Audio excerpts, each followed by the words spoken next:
دولت جمع کرنے کی خواہش اور اس کو گننے کا مشغلہ ہی بربادی کا پیشہ خیمہ ہے۔ ہم اچھا ہونے یا اچھا بننے کے باوجود کسی نہ کسی کہانی میں برے ہوتے ہیں۔ زمین نہیں کانپتے یہاں، زمین کانپ جاتی ہے۔ جو گزاری نہ جا سکی ہم سے، ہم نے وہ زندگی گزاری ہے۔ برائی کی طرف نفس دوڑ کر چلا جاتا ہے اور نیکی کی طرف اسے گھسیٹ کر لانا پڑتا ہے۔ لباس پارسائی سے شرافت آ نہیں سکتی، شرافت نفس میں ہوگی تو بندہ پارسا ہوگا۔ سوچ اچھی ہونی چاہیے کیونکہ نظر کا علاج ممکن ہے لیکن نظریے کا نہیں۔ تو کرتا ہوگا اپنے الفاظوں سے متاثر، میری خاموشی سے بڑا کوئی استاد نہیں۔ اچھے اور برے لوگ ہر جگہ موجود ہیں لیکن خرابی تب پیدا ہوتی ہے جب اچھوں کو پیروں میں اور بروں کو سر پر بٹھایا جاتا ہے۔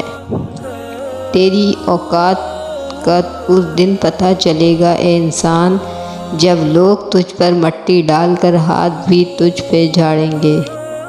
بعض اوقات صحیح ہوتے ہوئے بھی اپنے موقف سے پیچھے ہٹ جانا بڑے فساد سے بچا لیتا ہے۔ پوری کائنات میں کوئی کسی کا اتنا انتظار نہیں کرتا جتنا میرا رب کریم اپنے بندے کی توبہ کا انتظار کرتا ہے۔ کسی کو اتنا مجبور نہیں کرنا چاہیے کہ وہ اپنی خاموشیاں توڑ کر لفظوں سے تمہاری دھجیاں اڑا دے۔ درود شریف در حقیقت اینٹی ڈپریشن میڈیسن ہے جو ڈپریشن بڑھتا جائے دوا کی مقدار بڑھا دیں۔ بس اللہ پر یقین رکھو، وہ تمہیں ویرانے سے نکال کر ساری سلطنت کا بادشاہ بنا سکتا ہے۔ بنت حوا کے نرم لہجے نے ابن آدم بگاڑ رکھے ہیں۔ اس کا مطلب یہ ہے کہ لڑکیوں کو غیر محرم سے تھوڑے سخت لہجے میں بات کرنی چاہیے۔ ضمیر سڑک پر لگے اس معلوماتی بورڈ کی طرح ہے جو راستہ اور صحیح سمت تو بتاتا ہے مگر اس پر چلنے کے لیے مجبور نہیں کرتا۔ خدا کی راہ میں کوشش کرو اور کبھی پیچھے نہ ہٹو کیونکہ خدا نے تم سے کوشش مانگی ہے، نتیجہ نہیں۔ پریشانیاں تو ہزار ہیں مگر سکون دینے والا صرف میرا اللہ ہے۔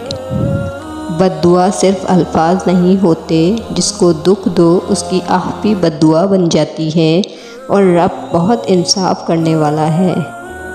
دنیا والے چہرے اور مال کو دیکھتے ہیں، عرش والا دل اور اعمال کو دیکھتا ہے۔